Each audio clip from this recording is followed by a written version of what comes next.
What's up, AnimeBallZ fans? Ray here with another episode of What's New Japan.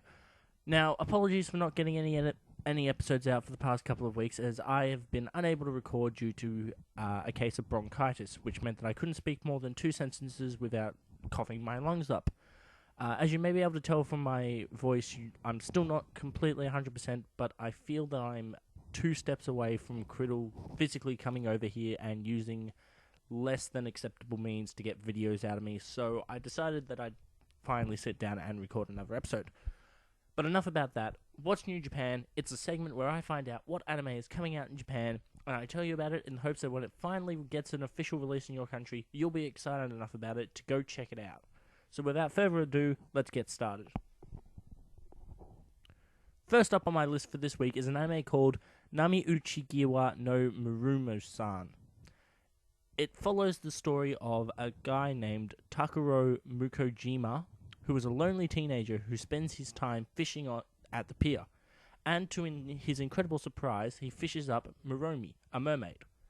Muromi first off doesn't realize that she's a mermaid until she meets Takuro. I guess she just thinks that all humans have some sort of fish tail and all that jazz. But not only that, she's incredibly dense, and she's crazy, and she has a drinking problem to top it off. So, as you can probably guess, the 2 main characters are going to have a hilarious relationship with each other, with like the crazy dense girl and the straight man trying to keep her out of trouble and everything. And it turns out that she must have taken a liking to him, because now every time that Takuro decides to go fishing, Muromi appears and makes life interesting for him. So, it's a comedy slice of life anime that is centered around a mermaid rather than 2 normal humans that like go to school or something. So I'm guessing it's going to be something like, I don't know, Azumangdaioh or Lucky Star crossed with My Bride as a Mermaid with a little bit of Squid Girl maybe thrown in there. Definitely looks interesting. The art style's a little bit more childlike than what I tend to enjoy. But hey, if it's what appeals to you, then by all means, go check it out. Next up on my list is an anime called Sparrows Hotel. Follows Sayuri Sato, who is a new front desk worker at the Sparrows Hotel, which has the tagline of the closest hotel to heaven. Her special features are her assassination skills and her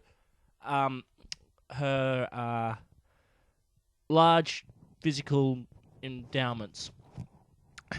So she takes down people who cause trouble in the business hotel with those skills, but she is in fact very unskilled when talking to the male hotel manager and often bites her tongue. So it's another comedy series about a well-endowed girl who happens to be a master of assassination, working at a hotel as, I guess that's sort of like her cover story. And she just takes out people who cause trouble at the hotel to keep it in business or something. Pretty much nothing is known about this anime, even though it's been airing in Japan for the past month. So, I can't really tell you much about it. Except for what I already have. The art is very reminiscent of an old series called Tokyo Mew Mew. So, if you liked that series, then you may like this series. And if you like other slightly darker than usual series, then by all means, definitely give this one a look. Finally for this week is an anime called Arata Kangatari, which I believe translates in English to Arata the Legend.